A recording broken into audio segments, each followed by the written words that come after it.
Here we have Jonathan Euclair of Dynamo Productions and San Juan Trains. He's involved in a lot of stuff. How are you doing? Doing good. It's Cool. been a long time coming, man.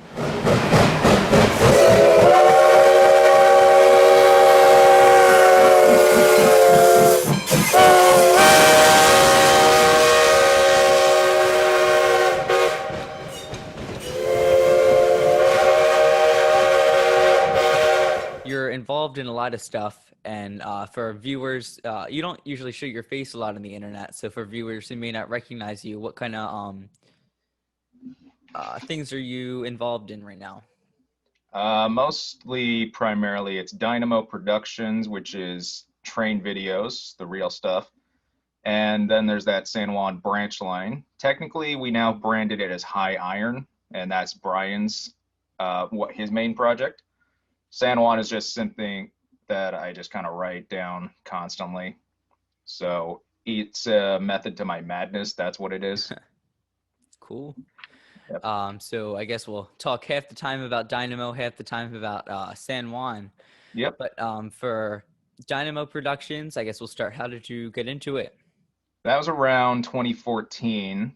Now, I'd been doing train videos about since 2006. I would say that I started getting into the proper editing around 2008. But the main problem with it was the channel wasn't monetized. So it basically meant that, it just kind of burns out after a while. Like, why are Yeah. you doing it when there's no Mhm. profit? So 2013 was when I started talking with Everett about Dynamo and watching how it was doing. And 2014, I just decided to join. And I think it wasn't really until 2018 when Everett got busy with his projects that I sort of took it over. And essentially studying up on YouTube and just its general methods, you have to be consistent and videos have to be longer. That just started doing that, putting it on a consistent schedule. It's always noon every other Wednesday. And it took a couple of months, but then it suddenly blew up. YouTube is weird because it rewards exponentially. Mhm. So we just sort of kept on that, and to my amazement, it worked. And that's been the last year or so. Cool. Everett was talking a lot about how you knew the key to the YouTube algorithm. It's actually not too difficult when you really study it, Yeah. but there's two major things. One is being consistent. Like I've seen so many of my compatriots, they would upload stuff just in random hours, like in the middle of the night, Mhm. basically when it was ready and when YouTube had finished processing it. But with us, we have like a big backlog. Like there were times where it was like maybe a dozen videos kind of sitting waiting. Uh, And the other thing is you have to make them longer. Like this was Everett's main thing was that he kept the videos short, kind of bite-sized, which is good for, general audience, but the thing is that the average person, they just kind of put the video on and just watch it start to finish. So, you just kind of go for that. Some videos are shorter, some videos are longer because it'd be impossible to make every video like half an hour. But it's the ones that are longer that pull in a lot of ad revenue, and that's the stuff YouTube seems to rate as success. mhm. But consistency, that's the other major one. Cool. So you said from the time that you were, it was kind of just a hobby to the time that you got on the schedule and started pumping things out. It was a 7 month time when it really blew up. Yeah, 2017 was sort of an off year for everybody, but Mhm. 2018 we got a lot of extra footage compiled, and then we just did that every 2 weeks or maybe a little more often, and it blew up in August. Like we go from making maybe a few dollars a day to consistently $15, Mm. and by the end of the year, because we did that Decade of Steam video, that kind of blew up the channel. And basically, in doing my study for the analytics, this was our biggest year for 2020. And that's Uh, especially impressive considering, pandemic. everything kind of going crazy. And of course, we couldn't film constantly. Yeah. And it's like, no, we made more money in 2020 than all the other years combined. And that is not something I ever would have expected. Uh, so I mean, I know people don't want to go into exact numbers, and rightfully so, but you're talking about monetization and how the drive Yeah. is really there when you're making the money out of it that you put into it. And is that something that happens, or is it still you find yourself putting more money into it than you really get out of it? Well, the thing is that the new videos that you film, like those are never going to make all that money back. Like Mm-hmm. when you're, if you go out for a casual day, that's maybe gas money, food money. But if you're going out traveling, driving hundreds of miles, day-long outings, taking days off, Mm-hmm. and spending nights in hotels, it's like, yeah, you're never going to make, a few hundred back. Yeah. But, you upload the full video, like just of your Strasbourg or Great Smokies or Wiscasset, that kind of thing. Mm-hmm. And then you put it into the montages. So that's making more money there. And then you have all this stock footage available for documentaries or showcasings, that sort of thing. Yeah. And it's like, yeah, I try not to reuse footage too much, but in my mind, it's one feature and one vignette in a montage.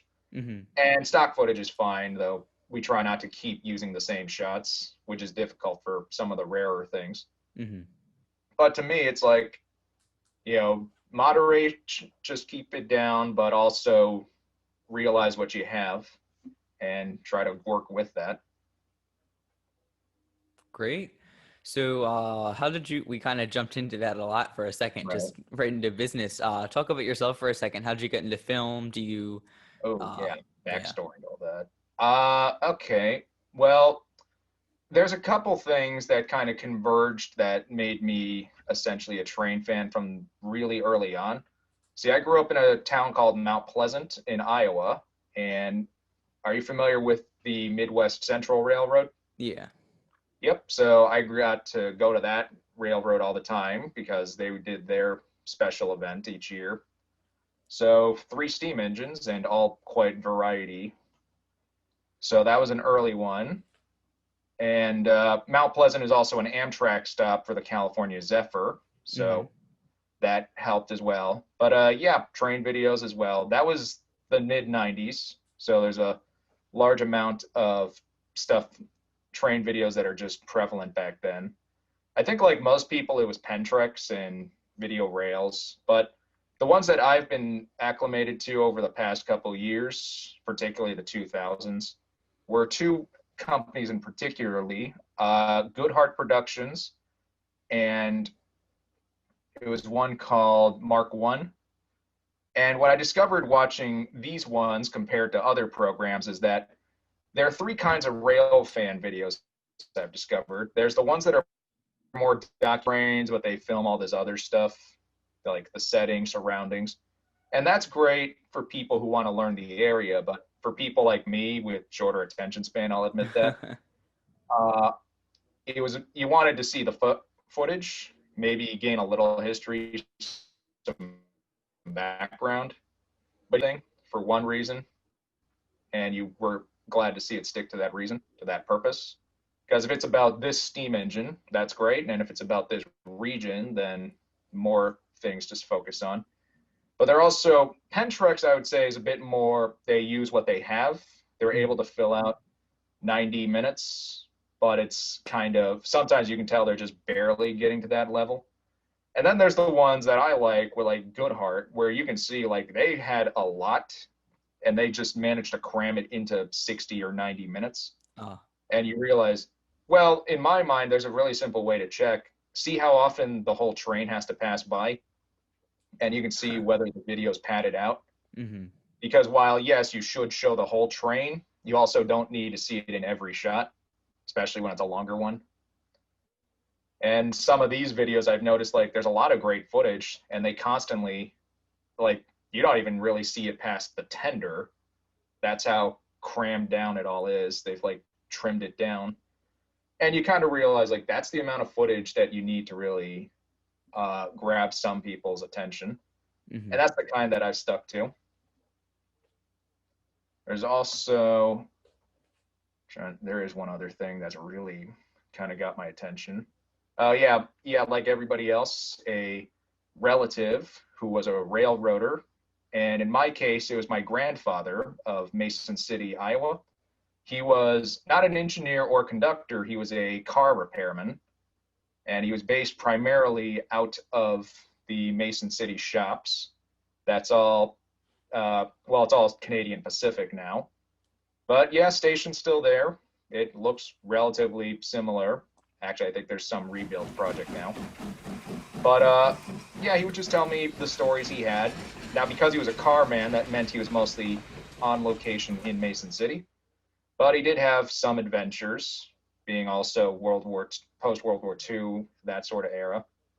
Like one where he mentioned barely surviving, being just a few cars in a stop, or just a few cars back in some freight car in Moffat Tunnel while a pair of Challengers are pulling the train.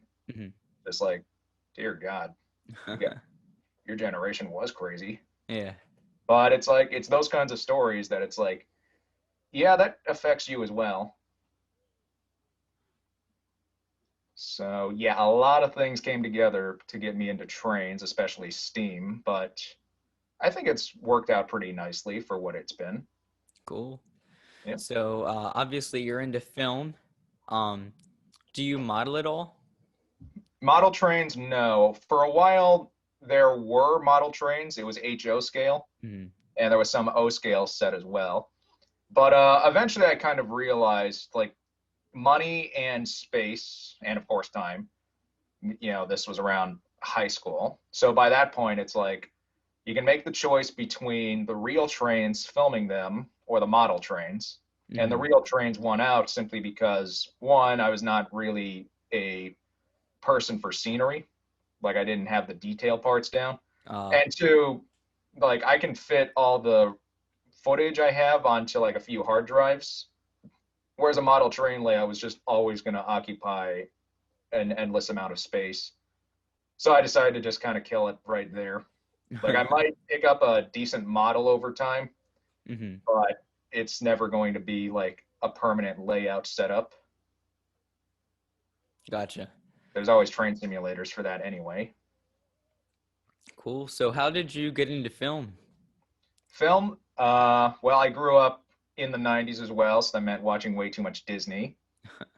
So yeah, I've always been an animation person first.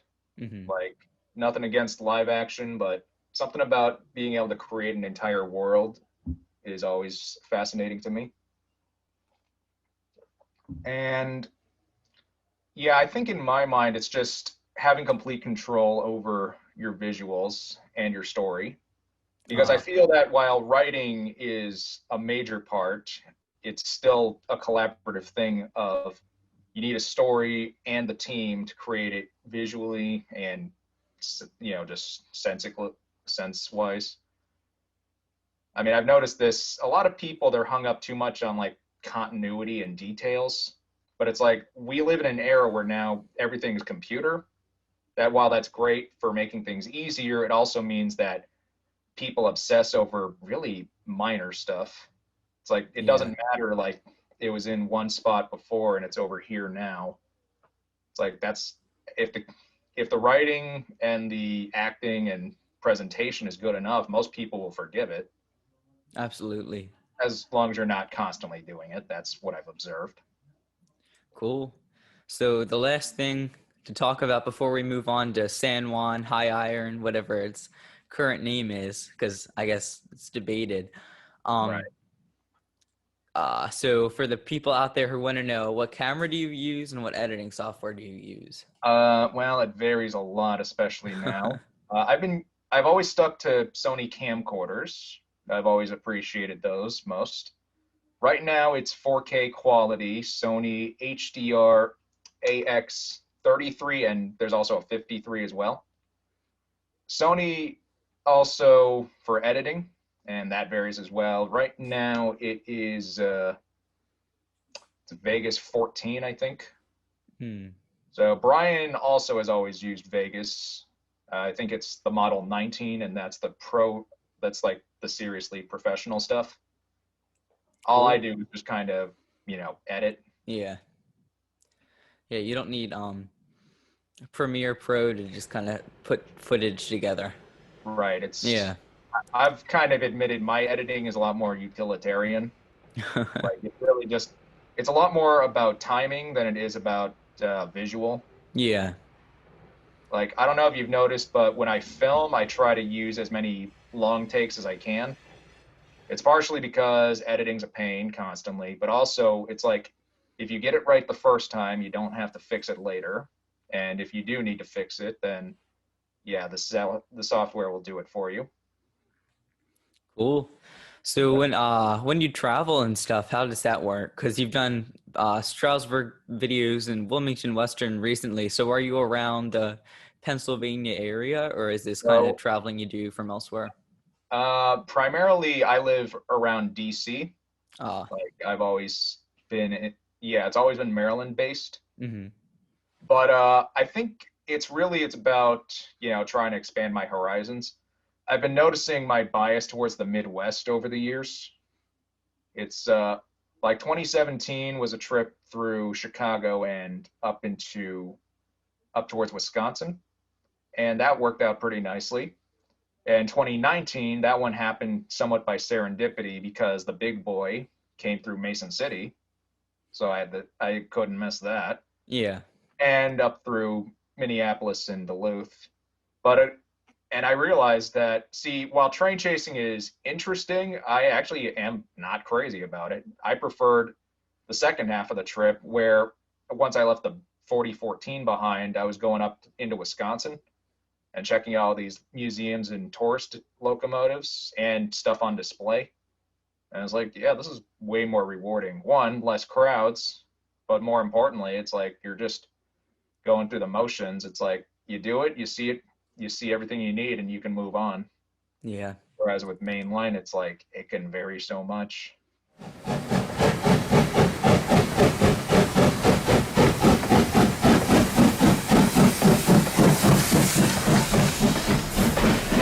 High Iron, that is Brian's channel, which is basically his ability to present his essentially video essays or history lessons. And my contribution is mostly San Juan Branch Line, which is it's a show that I've been doing since about 2008. Always described it as Thomas the Tank Engine for an older audience, Hmm. or that's debatable. But no narration and trying to rely more on the story. Hmm. And I don't know how well it works all the time, but in my mind, it's something that I'll always stand behind. Cool. So essentially, I think the synopsis for it, whenever I describe it, is like if the Age of Steam collection had started back in the 40s instead of the 90s or the Uh, 80s, whatever. So essentially, this talking train technology, like it's always been technology. It's not about, some magic or magical realism, that kind of thing. There's sort of an explanation, but it's not really important enough to me. But it's like, okay, as long as it's starting to make sense to me, that's where it really matters. yeah. Cool. So for people out there who don't know what kind of, so it's not animation, it's the train simulator. Yeah, we always use the simulators. It's always, I guess in a weird way, it's machinima, but we use it's always been whatever simulator is most recent and most suitable. Mm, Like I know some of them, there's always some weird tech issue whenever they update it. But to yeah. me, it's like, it's not really complicated. It's, simulated train moves forward or backwards and goes where you want it to.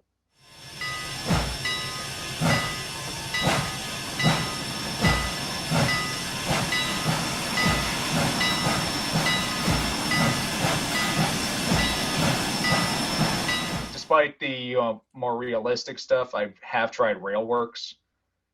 Train Z just was always more interesting to me, just because like there was more variety, but also the looser physics honestly kind of made it more entertaining. Hmm. It's like sometimes there's a point where realism doesn't really add anything anymore. I agree. Yeah. I mean, So it's just to each their own. mhm. So, when you make these and you stage out what you want to have, is it screen recordings that you take from the train simulator that you're using to splotch it together? Is that what it is? Yeah, it's just filming the scene, various angles. Yeah. That's the nice thing with the game is like it's pretty easy to reset. Mm-hmm. Like it's not like theater mode, but essentially, you can restart it and see where you go from there. But to me, it's like there's a basic enough logic. Also, it occurs to me the AI is actually getting ridiculously good. Yeah. So it's like they add stuff. So it's relatively simple to stage it. Do you do all the voiceovers for it, or are there other people who kind of help Oh, you out with that? okay. So that was always an important thing to me, even from the start, was having multiple people involved, Mm-hmm. just so it wasn't always the same person talking. Yeah. That and I, I don't feel like I have a lot of range. But more importantly, it's like it's always meant to be, there's a lot more world out there. Yeah. And now that there's people who want to willingly voice, it's actually helped out. So, but yeah, Brian is the one who edits it now because he's just more qualified for it. Uh, And I'm trying to get the process moving of having more episodes written ahead of time because that's been the main holdup. uh, And I basically, after, which one was it? The Crummy Luck episode, there was supposed to be another script ready, and then I wound up busy with working for the Census Bureau. And that basically ate up the last 3 months of my time. uh, And then I went traveling because there was, I just had the extra income for it then. But the new episode is ready or written, and we're trying to finally get it presented, edited, all that. And yeah, it's still going to take a few months. cool. But the idea is when that one's ready to like go live, that there'll be another one ready, written to be present or filmed and eventually edited. Cool. So you're trying to have it to the point where when one comes out, another one's ready, locked and loaded to get put right into production.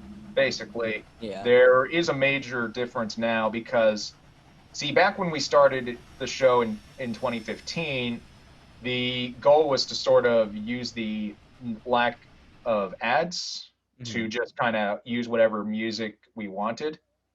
This is something referred to as the copyright deadlock, where you just use music and sources from everything. Hmm. You essentially make it impossible for one source to claim ad revenue from anything.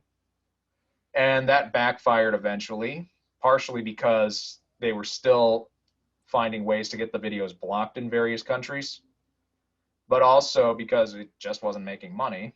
There was Hmm. Patreon, but that was like $100 a month, which it's like that's good, but it's not justifying the time. Yeah. So eventually, we're just like, okay, we can. It's like we might as well just make another channel dedicated to this whole thing. Cool. And that's starting to work a little. I guess the idea is that High Iron is possibly going to try to succeed in the same way that's Dynamo did. Uh, And I think it might be starting to get there, but that's Brian's doing because I'm not going to say it right, Kraus Mafi video that he did is picking up.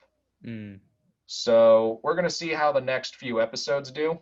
We're probably going to showcase a little more variety in the equipment and the settings, gotcha. and just see if anybody is still interested in watching this little scripted show. Cool. It's a different kind of thing, so it's very cool. You have a lot of stuff that you're doing, Dynamo and that. Are there Yeah. any other major things that are on your plate right now as far as that Uh, type goes? well, something we've always had to wonder is about producing stuff more professionally. I Hmm. don't know if I would say DVD because it's It's like, kind of past now. well, that's always the problem because it's like there is still a market technically, although I Yeah. know it's kind of dying now more than ever because people just want their stuff digitally, or why get something physical when you can get digital? But there's also a market because a lot of this old train footage, like putting it in on a website capable of HD, it's not going to look better, Yeah. and there is still some market.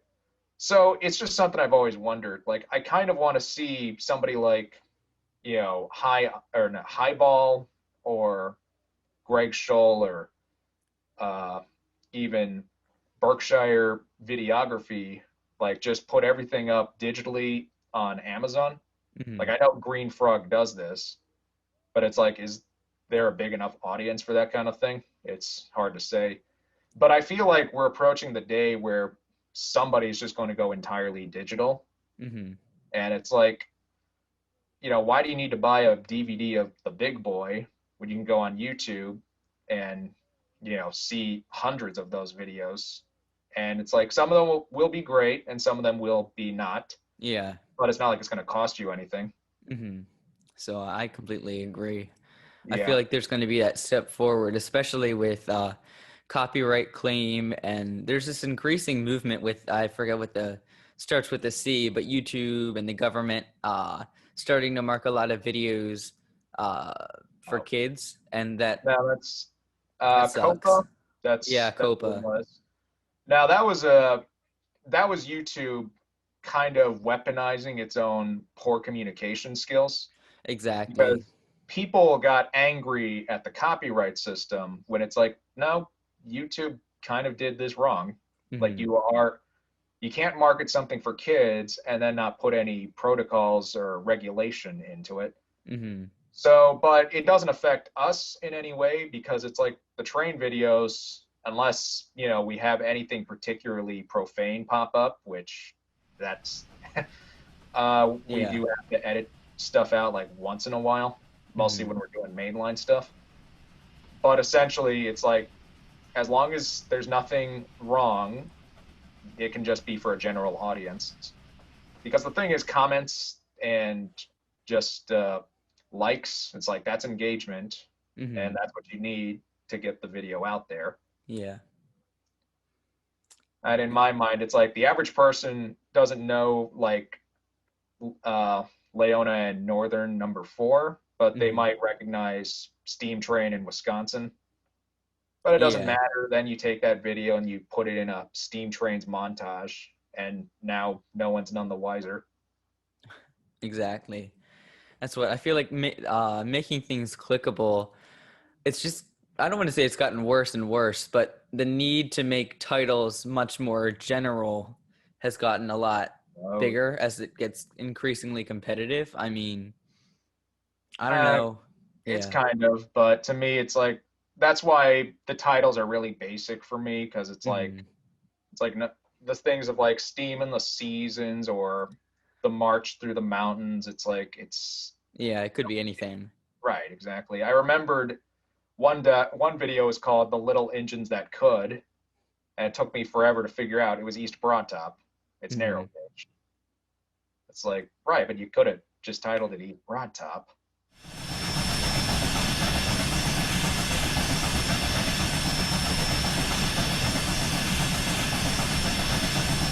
There is a video company we've been trying to make some move on, trying to get it produced on digital, but that's still kind of a ways off. I Is also this admit Dynamo or High Iron? it's technically me. We would just Ah. kind of distribute it under Dynamo, Hmm. but it's just a video company from the 90s that, I got in contact with the current owner and I told him I'd be willing to help try to distribute, well, not distribute, but try to get a bigger presence online.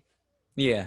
Stuff like the Rail Fan Depot, they put up clips, and it's like, yeah, those are popular, Hmm. but those are somebody else's clips. Yeah.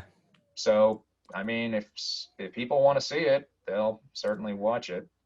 Exactly. And I feel like so many people have put so much work into free content, and there has to be a move in the next couple of years. Obviously, with YouTube Premium, I get ads for that every single day, and YouTube's bumped their ads from 1 to 2 per video.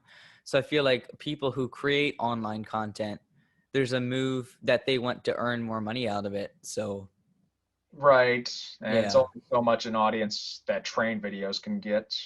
But to me, it's Well, like, yeah.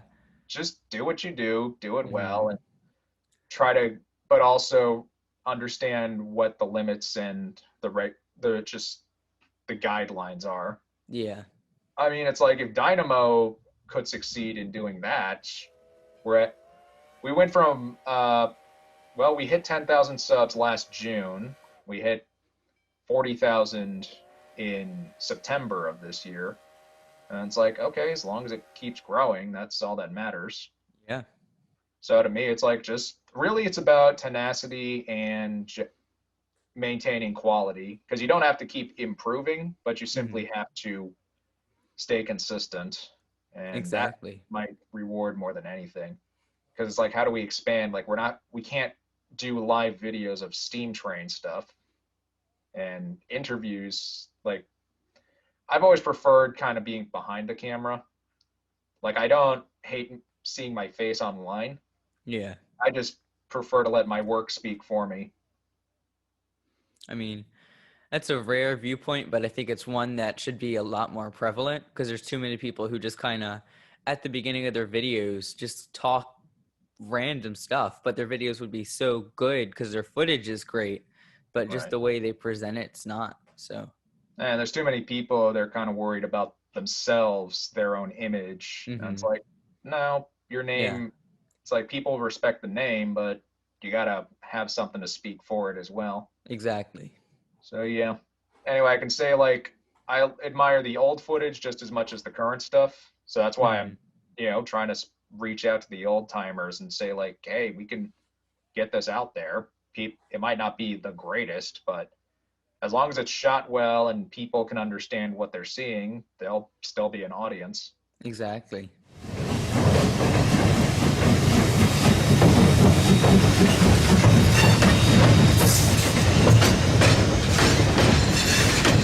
Really, it's just always been kind of a lifetime dedicated to the train stuff. Like, I found lately, I just as much have fun going out to see displays as I used to have filming the stuff that was operable.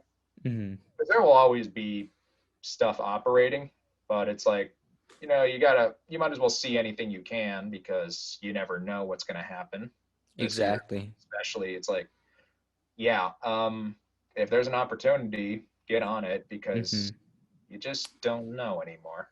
Yeah.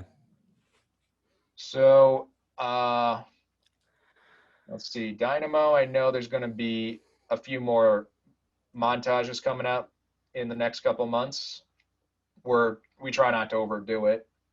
And I know Brian's got a documentary. That's going to look pretty good once he gets the last bit of footage together. So, and the next episode for San Juan Branch Line, hopefully that comes out by the end of the year. Cool.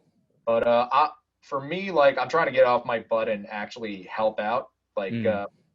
some steam train like histories, some showcases on the historical stuff, and just Cool. whatever still exists. Like I admit, I treat steam engine like Pokemon now, just going out trying to see as many of the stuff as I can. Yeah. There's a couple that I'm like, wow, I've seriously seen every survivor from this specific railroad or this specific wheel arrangement. Yeah.